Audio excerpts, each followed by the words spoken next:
If you're vulnerable, open, and honest about what you're working on and what you're struggling with, that's where you're going to have some really great opportunities.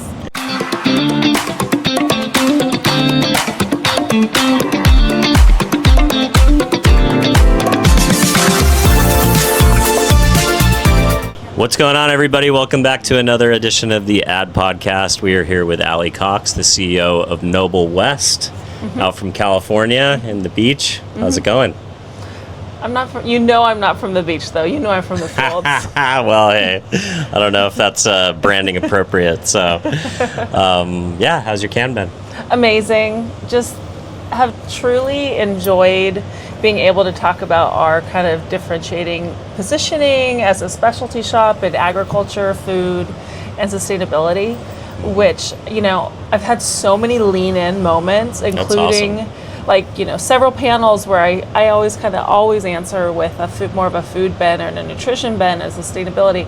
And just the lean in, I'm sorry, did you just talk about something I actually care about? That's fun. Yeah, it kind of plays into people's passion points, right? It's not just something that a lot of brands care about from their positioning of being you always talk about the hero ingredient, but the idea that, people really care about what they're eating, what they're putting on their face now, what they're wearing.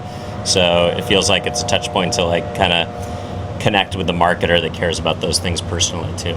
Yeah, it's definitely, I'm glad you said that, Dylan. It's superhuman, right? We all eat, we all have feelings about our values with what we eat and how we spend our money, and I just love that we're kind of bringing farming and the agriculture side to the forefront of that conversation, which is something that I will never get tired of talking about or advocating for, because I just know kind of what's at home fueling basically an international food system. Yeah, I love it. So talk about taking a huge event like Cannes. How do you, as a specialties shop who has a certain type of client that you're a home run fit for, how do you kind of dissect the world of Cannes, make your agenda, and kind of spend your time the most strategically?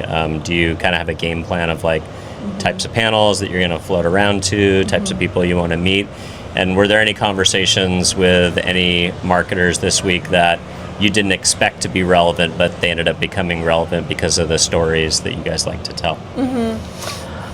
How I kind of strategized my week, we're on day 4 or day 5, was really about finding opportunities to learn about the brand building part of it. Obviously the strategy part, because I think that's the most relatable to the challenges that I have.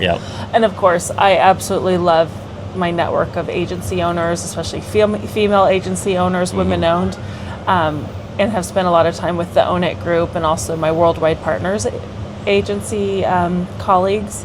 But I really just kind of focus on learning new ways to build brands and build connection amongst our clients and our partners. I think that's the most important part for me. The creative, of course, is fabulous and fascinating. I don't need to talk about AI anymore. I love it. You know what I mean? Just we're it's anti-AI Cannes this year. It really is. We don't. My goal is to not bring it up unless somebody else does. Absolutely. But if we're bringing it up about the fact that we're not talking about it, so I like it. I know. I mean, it's do we talk about the internet anymore? Right, no, we do not talk about the internet anymore. Yeah. We talk about the actual work that the internet helps us enable, right? Yeah. Same with AI. It's a canvas, it's an operating system, but it doesn't need to be the focal point of everything. It's whatever you need it to be. Yeah. It can also write business plans and forecasting, right? Yeah. I mean, it can find themes and budgets. I'm here for all of that, but none of that is interesting for me to talk about. Totally. I love it. But that's okay. That's why I think that Cannes is so awesome, because there is a little bit of something for everybody if you seek it out and you're intentional. But what I have not seen and not heard enough about is actually the business and the marketing of food. Those brands are not big finalists. I did hear about a wonderful brand that's Canadian based and also distributed in the US called Maple Leaf Foods. They won a great award. That's a wonderful brand. Is it maple leaf syrup type stuff, or? It's sausage. Oh yeah, I know those guys. I've had their products. They're great. Totally.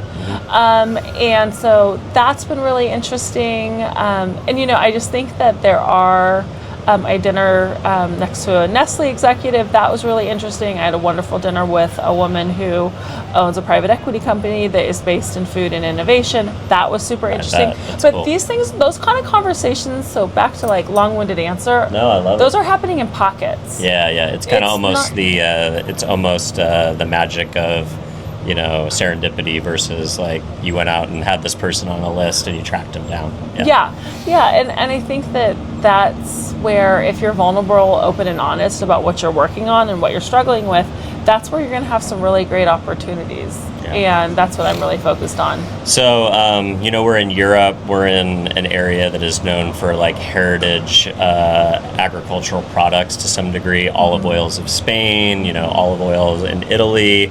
You know, like here, like food is definitely a part of culture, and there's a lot of things, whether you talk about the wine industry, are there some interesting companies from like this market that you think are doing interesting things or have interesting stories to tell? Anything that you kind of identified before coming out here? Because it feels like this is a fun market to, because you have this like old world idea, like, you know, Almagnac has been produced in this region since 1435 or whatever it is. Like you have like these like really heritage stories that, you know, are sometimes harder to come by just because of the depth of like how old the culture is here around agriculture and some of those things. It's incredibly, it's inspiring and inspired. Yep.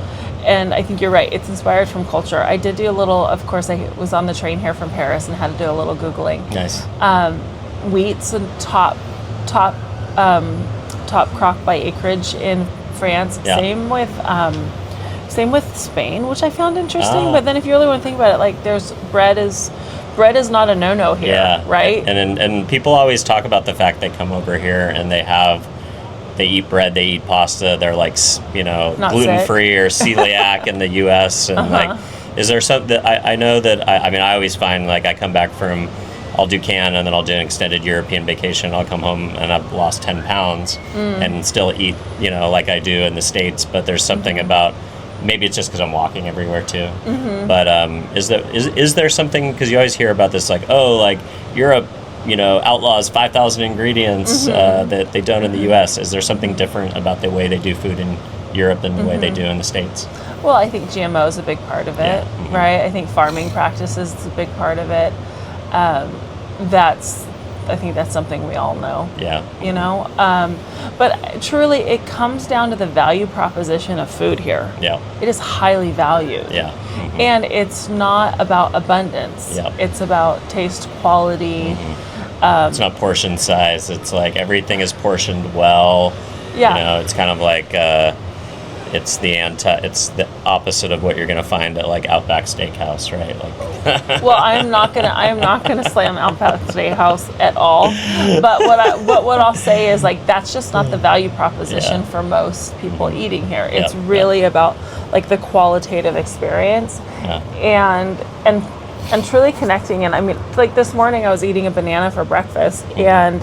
Like I'm on the sticker, on the label on the banana is that I was eating the official banana of the Tour de France. Oh, I love that. I have never seen a licensing deal, or not a licensing deal. I have never sports marketing deal with a staple like that. I mean, they might have a licensing deal, but like I have never seen an ad campaign on a sticker for a major cultural event. That is a really cool insight. And I thought that was cool, and just I was like, oh my gosh, of course, took a picture. I'm gonna write a blog about it. Of course, we're gonna talk about it. Yeah, we got it. Yeah, but that was interesting. I thought it was kind of cool that there was one of the things I love about Europe when I travel here is there's always farmers markets. Yeah. There was a farmers market across the street from the Palais, like literally right there. It's front and center. People are shopping, and it's like. Buying fresh daily is kind of part of for sure from local producers and stuff like that is part of the culture here. I went to the farmers market, of course, Avi. I mean, you know, I did. That was like my first destination before actually seeing anything else. So fun. But I mean, like I have never had a yellow plum before. I had a yellow apricot, so definitely different hybrids varieties. And again, it's really, they have smaller acreage here. They feed less people. Like there's just so much that goes with vertical that. farming. You'll see like you're driving through Tuscany or Spain, and like you'll see a whole hillside going, 1,000 feet up, and every terrace, every level is 10 feet down. Another plant 3 rows, 10 feet down, plant 3 rows. It's like they really take advantage of the the landscape, no matter what, to get the job done. But I also think it's about the business of food here is very different because it's less about, like, the scale is different. But that also goes into because the consumers expect a certain kind of product. So it is all at small scale. Now, I don't know how fiscally, I'm not familiar enough to know how the economics play out for that. Small farms and, Don't know how that all works. I'm very familiar and can talk about that ad nauseum in the United States. But again, I think it's just the most inspiring takeaway constantly is whenever I'm in Europe, and here in Cannes too, is just like the value alignment between food and culture. It is a priority. And that's something that I would love to see happen more of in the United States. It's why we're supporting our clients build out value add brands. It's why we're trying to like really just create more value about like how it's farmed, processes by whom, with what kind of social responsibility. That's just super essential to it.